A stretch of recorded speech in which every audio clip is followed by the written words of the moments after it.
I think the high performance career, it started with Bushman, and I mean I still think he's one of my best friends. I see him out in the field every day, but bred here at home by mum and dad, I think is a lovely start to the story. He was going to be my older sister Rosie. She picked him out as a foal, and she was really the keen horse rider and the one that we thought would be making the headlines.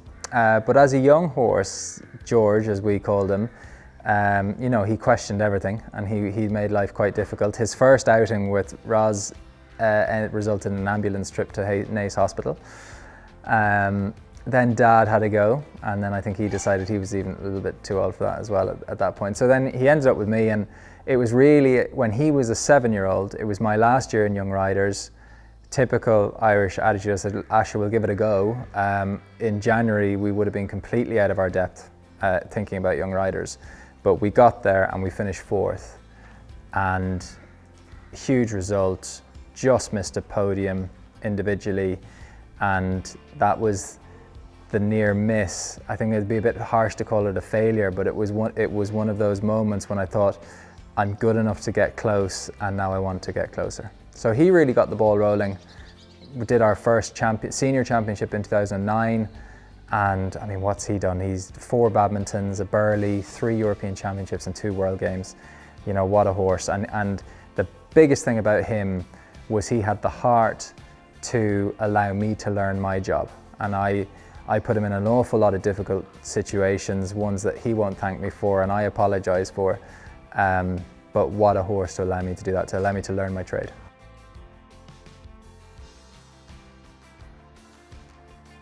As we get better, I never know, is my job to make the horses or the horses making me? And it's a little bit of a combination of both. And I've been very fortunate. I think all of the horses I've worked with have been trainable, and they've wanted to do the job. And we basically, I mean, I believe that champions are made here. I don't think they're made at the championships. I think you make them at home, both for me as a rider and for the horses. And at the beginning of this year, we had Arda Highlight, who is a World Games silver medalist. We had Imperial Sky, who has, I think in his last 6 internationals, he's got 3 wins in 3 seconds. And we have Flamenco, who is Tullibag Flamenco, who's heading off to the Olympics. He was at the European Championships in 2019. He broke my career PB finishing score this spring, and that's when he really jumped to the top of the pack. But what a string of horses we had, and I'm really fortunate to be setting sail now across the world with Flamenco.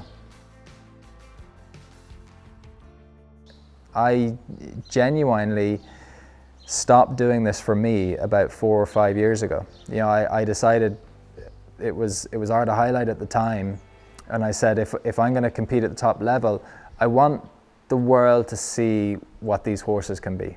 That's my job. And if I can take these guys that I see walking around the field at home and in the stable with Sparks every day and every morning, and I want them to be champions, and I concentrate on how to train them to be champions and how to help them to perform, and they are the stars, not me. And that's a really helpful mindset. That probably sounds like I'm being I don't know, trying to sound good and make my, but it's actually a performance tool. It takes the pressure off me a little bit, but it also makes me focus exactly on what matters, which is, are these guys ready to perform? Are they concentrating on the job?